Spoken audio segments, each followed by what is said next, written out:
mistake. Hi, I'm Gary. And I'm Lisa. We are your Real Estate Edge. Today we're going to be talking about DOM. That's Days on Market.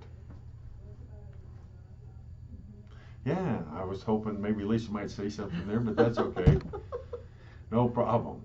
It does mean days on market. And when does days on market start? Days on market start when you put it on the market.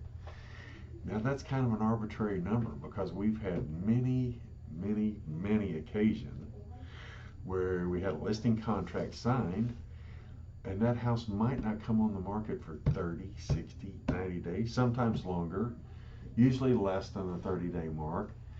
But days on market in that circumstance actually start when it comes on the multiple listing service. So let's say we signed a listing contract 90 days ago and the house comes on the market today.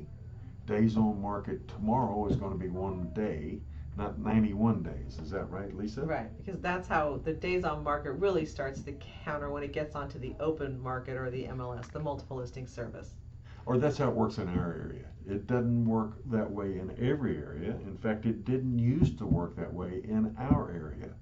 It was funny. We would take a listing, let's say 90 days ago, have the contract signed. They're doing all kinds of work to the property, getting it ready to come on the market.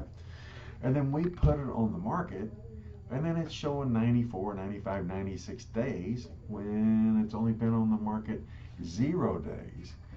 And not only that, after a couple of weeks, it doesn't even show. We've got what they call a hot sheet.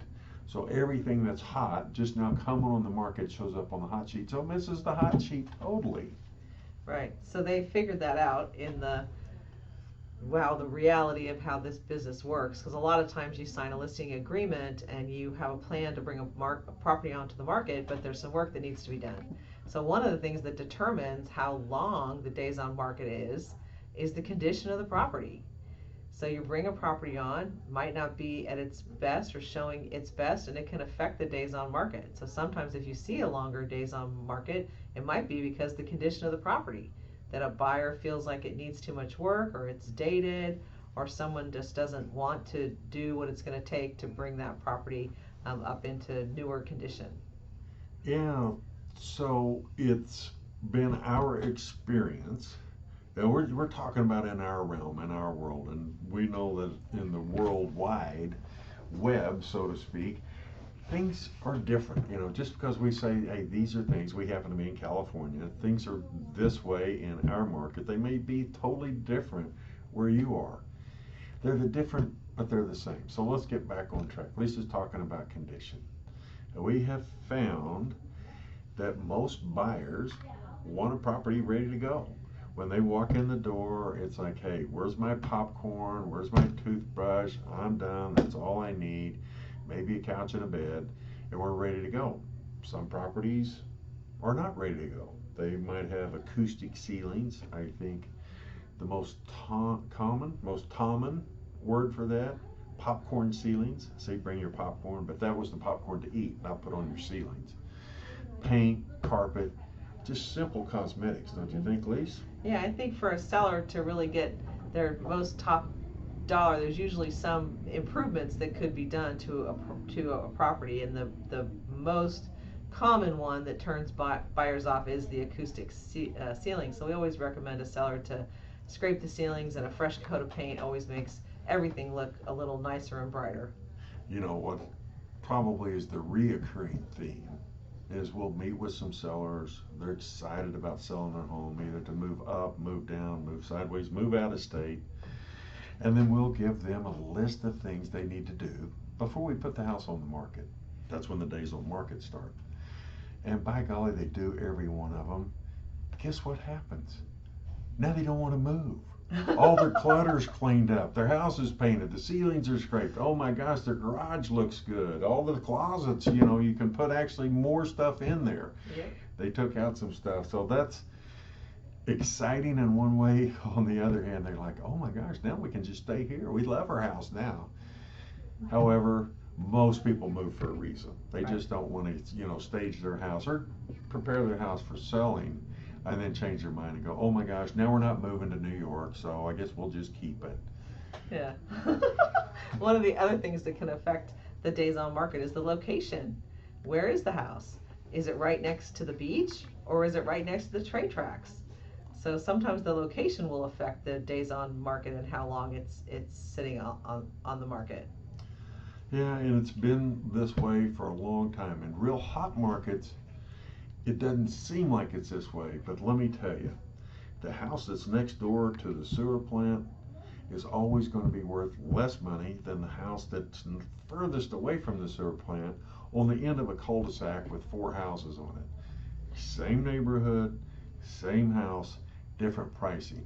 Now, the hotter the market gets, the closer those two prices get together. And that's always amazing to me. It's like, oh my gosh, the sewer plant, where it lets off some terrible off gas, let's say once a week, and the house on the cul-de-sac that's same neighborhood but so far away, they sell for the same price, then you know you're in a real hot market. Because in a market where it takes time, let's say a healthy market is 6 months for a seller to put their house on the market and close escrow. We're not in that market yet. We're headed that direction. But we've had years and years and years where the seller put it on the market and within a few weeks had multiple offers and had a lot of numbers to choose from. Yep. That brings up another reason why a home's days on market might be extended, and that is financing. Financing can affect the days on market on a property because maybe the property went into escrow and then the buyer couldn't get their loan or something happened, they lost their job and the property fell out of escrow, and then the days on market shows longer. Another issue with the financing is maybe the property itself. Maybe there's issues on the property or with the property that's going to affect the ability to get financing on that property, and that could also extend the days on market. Yeah, the hardest part is finding the house. That's where we come in. Second hardest part is the financing. Okay, that is very difficult these days. It's like you're playing a football game, and every time you get close to the end zone, they move the goalposts. And they don't move them a little bit. I mean, they might move them further down the field, so you got an extra 10 or 20, 30, 40 yards. Sometimes they might put them up in the stadium. It's like, oh my gosh, I'm headed this way, and now they move the goalposts over here. We've got a lot of interesting stories that have happened during escrow. Buyers having approval letters, and they move the goalposts. That does happen. So it's just this integral part, probably more important, to have your financing worked out. That way, we find the right house for you, it's ready to go. And believe me, it's just like no two real estate agents are alike, no two lenders are alike. It's very important that you surround yourself with a successful team. And we know these people that can get the job done, do it day in and day out, and have done it for years. Yeah, another aspect of days on market that could cause longer days on market is the photography. So does the property have professionally shot photos? All buyers are looking at property online, and it's a real disservice to a seller to have an agent walk around and make a few snaps on their phone and post them as the photos. Because if you don't have good, compelling photos, no one's going to come and see the house. And in order to get a buyer to buy the house, they need to come and see it first. So photography is really important. And of course, we always use professional photographers and shoot every house in the absolute best light it can be shot in, because we always want to give our sellers the best opportunity to bring the right buyer to the property. Yeah, everybody starts online now, so that's where all the photos are. But everybody also carries a very powerful camera in their pocket with their smartphone. Oh my gosh, believe me, the smartphones can take terrific photos. However, the smartphone or a smart camera, whatever our photographer uses, they can take the same equipment and just blow it out of the park. I mean, it doesn't even look like the same house. That's why it's so important to have a professional around every corner.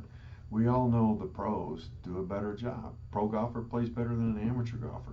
Pro tennis player plays better than an amateur tennis player. A pro real estate agent plays at a higher level than somebody that's not a pro. Same thing with photography, same thing with lending. I would say same thing with days on market, since Yeah. that's what we're talking about. Yep. Another thing that can affect days on market is just an unmotivated seller. Maybe the seller thinks, oh, I don't really need to sell it, so I'm just going to wait. I'm just going to wait for the right buyer. Well, if the property's sitting there for an extended amount of days on market, then usually one of the reasons might be the seller just isn't motivated. Yeah, we've had many, many, many meetings with sellers, and this is kind of how this conversation goes down. Well, by golly, Gary and Lisa, I'll sure sell my property for 2.5 million, and if it doesn't bring 2.5 million, I'll just take it off the market because I don't need to sell it. Now, 2.5 million was an arbitrary number, but you know what I mean? And it's usually a number that's over market value. Mm-hmm. Now, as pros, we have to determine whether or not we're going to go ahead and take that listing, put our time and energy into it, our professional photographer and a professional team, if we know it's over the market, or we have to say no. So that's always a professional opinion that we live and die by. But it's a good one because we've been doing this a long time.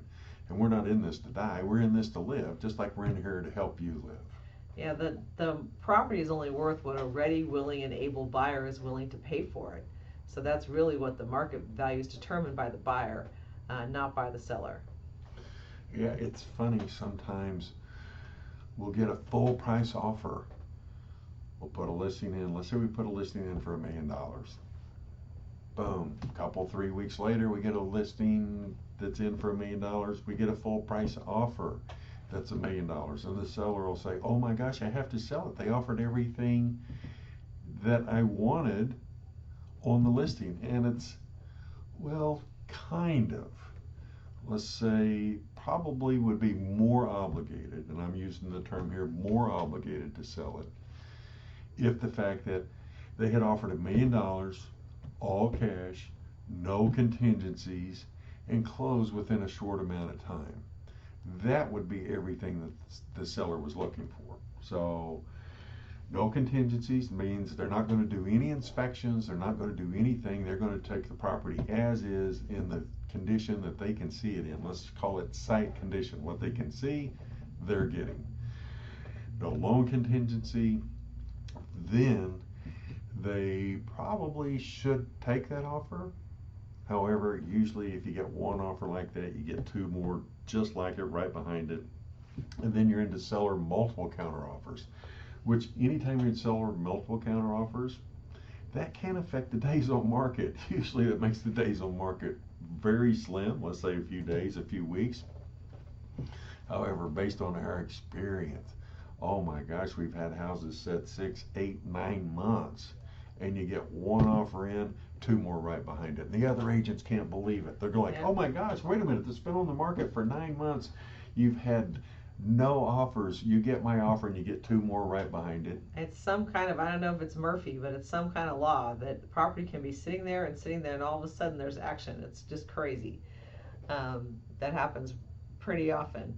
So another thing that can affect the days on market too is if there's something that is sitting there and buyers are wondering, why is the days on market so long? Sometimes it's just unexplainable.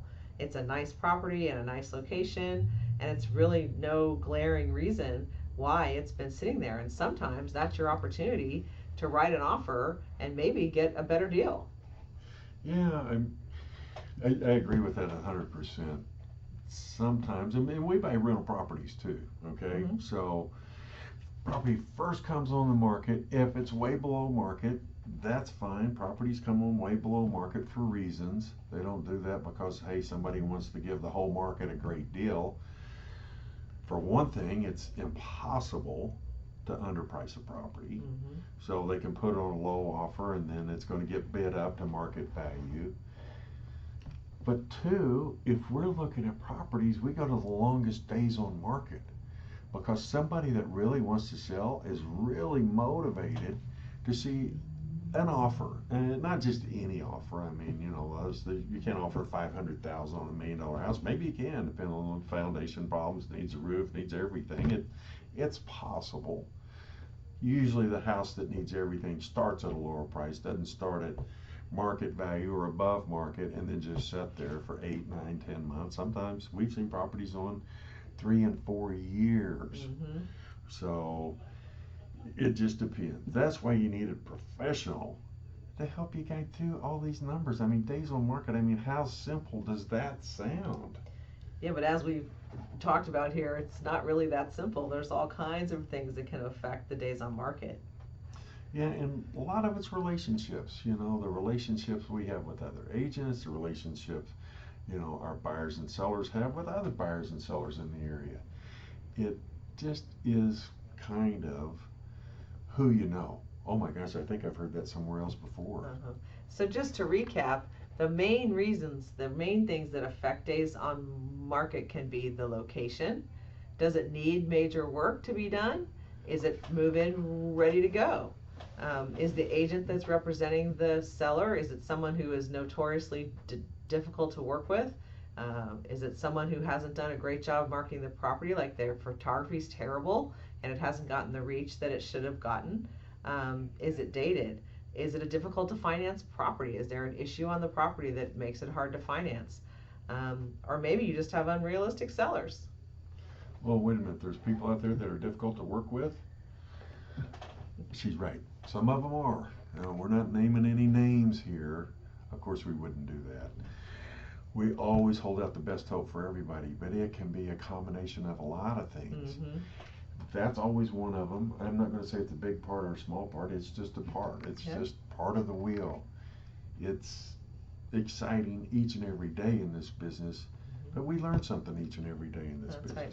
So I think that the days on market, sometimes if there's a longer days on market, it's not necessarily a reason to discount a property or walk away from it or not look at it, because there may be all kinds of combination of extenuating circumstances that created a longer days on market. So ultimately, it depends on what your needs are, what your locations are, that you need a house in this location with this many bedrooms and you want these features and benefits that's going to fit your family. That's really most important.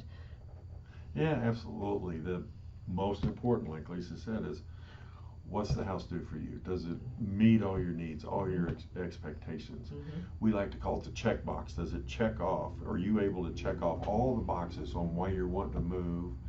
And if you do move, what you want to get out of this house? It's amazing to me when we deal with a first-time home buyer versus, let's say, somebody that's gone through 5 or 6 relocations in the last 30 years. Totally different deal. The first-time home buyer doesn't really understand all the things that come with buying a house. Mm-hmm. And what I mean by that is not all the exciting, you know, wonderful stuff, but more like, oh my gosh, I wouldn't want that wall there. I want this over here. You know, it's like, oh my gosh, this house makes me feel good. I love it. They buy it, they close on it. And then it's compartmentalized. The kitchen's all by itself, and the living room, and the family room, and the bedrooms. And somebody that's done this 5 or 6 times, some people have done it over 10 times, walk in and go, oh my gosh, okay, these are the things I have to have, okay? And they're adamant about it. And they can buy the ugliest house. But guess what? It checks off all the boxes. First time home buyer, never going to buy an ugly house. Right. It's just not going to happen. It's all curb appeal with them. Because usually a first-time home buyer doesn't have the extra money it's going to take to make an ugly house what they want it to be. Right. They're just excited that if they buy the house and they close on the house and they want to paint the junior's room purple, they can without checking with the landlord. Yep. So if you're thinking about buying a home or selling a home or investing in real estate, or you just have real estate questions, we love to answer them. We love to talk to you about your real estate needs. So visit us at GaryandLisa.com. Your real estate edge.